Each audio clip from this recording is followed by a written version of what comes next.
Hello, everyone, and welcome back to my sacred space. My name is Bertina, and most of the time you hear my voice on the Spiritual Sanctuary podcast. But today I wanted to start doing something different and really special together because I feel like that we don't get to interact with each other a lot. You may hear me or you may hear some of my lessons, but I would really love for us to start some conversation. So, underneath these videos, I would love for you to share what you think about what I'm talking about today. So, today we are unboxing the Feminine Wisdom Oracle card. It's by Lea Androic. And I've been so excited to open up this deck because everything's centered around feminine wisdom, intuition, inner knowing, and sacred energy always speaks to my soul. So today we're going to kind of explore the artwork, the energy of the cards, and the messages coming through. And then at the end, I'll do kind of like a collective card pull for everyone watching or listening. So let's begin. First of all, the artwork on this box is beautiful. It's really soft. It's mystical. To me, it's very empowering. I love the snake bracelet here. I love the moons.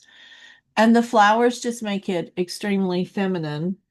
However, I feel like it has some personality. I have seen this deck a couple of times and I keep passing on it. And then a couple of weeks ago, I was doing the psychic development workshop, and a student named Leah brought this in, and I really enjoyed looking at the box. So, also like taking my time opening up the box. Ooh, this is interesting. I love this. I love pink. If you all know me, you know I love pink. Plus, this is a rock pool deck, which means that there is an app on your phone for this if you've purchased it. And I really do like them as well. Now, the box says, discover the divine feminine energy that exists within all of us. Awakening your divine feminine energy is a gentle process towards healing and rediscovering your inner wisdom. I like that. Okay, so let's see. Here's the guidebook. Um, I like Oracle guidebooks. You know that. Tarot, I have a love-hate relationship because, I tell everyone in my classes to read intuitively and to kind of throw the book out. Well, I've kind of gotten less strict on that. But just remember, whether you're reading tarot or oracle, there's a deep explanation, and it is very much the explanation that the artist and the author of the cards have written, and it's based upon their experience. And remember, we all have different experiences. For example, I may say something about a ball, and you may be an athlete and you may think about a basketball, a baseball, a soccer ball, but I may think about a ball as in a dance. So it all has to do with our interpretation of our life, our spirit guides guiding us, our soul guiding us, and what we see first. So I feel like all the cards in this deck is going to have a lot of energy, have a lot of intention, and a lot of personality. I have also grown to like Oracle cards more than tarot anymore. Not that I don't like tarot, as you'll notice, there's going to be a couple of decks around, and we'll also talk more about tarot as well. But sometimes I just need an Oracle card because it helps me just have a direct answer. And this is the time where I may read what's on the card, I may read what's in the book, but then I may not. But I do like that the book is very simple. It's not like a bunch of pages. It has the name of the card, kind of like a quote, some information, and then an affirmation. And I feel like that is enough for what we're needing. But that's just my opinion. And that's my opinion right now. So who knows? Okay. So I can also see in the book a lot about intuition and feminine embodiment and wisdom. I really like that the very first word, the very first card is sisterhood. That is something that I feel like that we are all seeking more and more today. If you're a Gen Xer like me, that was not the way we were raised. And I think we're doing a lot of healing and a lot of changing from that. So I like this. Um, she does explain a little bit about how to use the cards. There are 36 cards in this deck, and each one of them is listed in the pretty pink pages. And again, I love pink. So let's look at some of the cards. Again, Sisterhood is first. Oh, I like these cards because they're thick. I do like thicker cards. This it also has a pretty gold edging. And I feel like that this deck would be really good for daily pulls or like journaling. I think I would use this for like my women's circles or maybe some moon rituals, meditation stuff. And I feel like these cards are just gorgeous.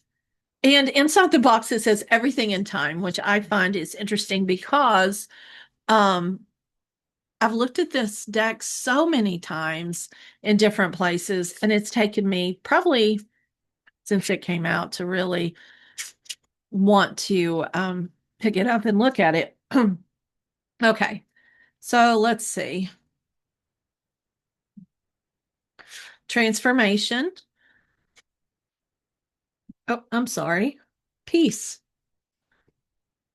Okay, let's look at this card. I like this one because it is just peaceful. It's there we go. She's sitting outside. She's in the grass. It's not super hot. That's really important to me. It looks like it's getting close to evening. She's barefoot. And I really, really enjoy this card. What's it say? Tranquility and acceptance.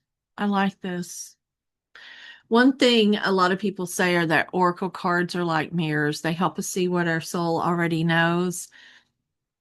And I feel like that with the choice that I'm making this week and next, peace is definitely what I'm seeking. Let's look for another card. Okay.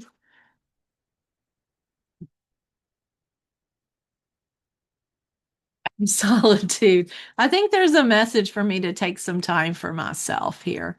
So solitude, let's look up in the guidebook for this one. Number 6, solitude. It says being alone but not being lonely, feeling balanced while disconnected from society. Your heart is yearning for solitude. Alone time with yourself, far from the noise, opinions, and small talks. In solitude, I will find my answer. I love this card. The older I get, the more and more I want to withdraw from society. I love going on retreats. I go to the Gray Bear Lodge with um, the Wise Woman retreat in October. And I love all the women there, but I also love the fact that I can just go and be by myself. I don't know. Maybe this is some of my intuition telling me that I've made the right choice. And a lot of times the world pulls us outside of ourselves. And I feel like the decks can really reconnect us with our inner wisdom. So let's take a moment just to kind of pull a card together. If you're watching this, maybe take a deep breath, place your hands over your heart, and just ask, what message do I need most today?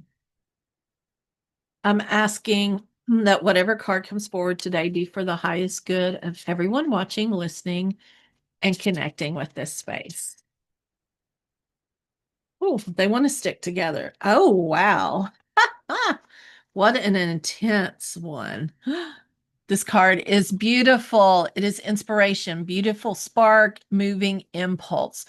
The first thing I saw with this card was her being so open, her heart chakra being open, her solar plexus being open, the sunshine coming from her.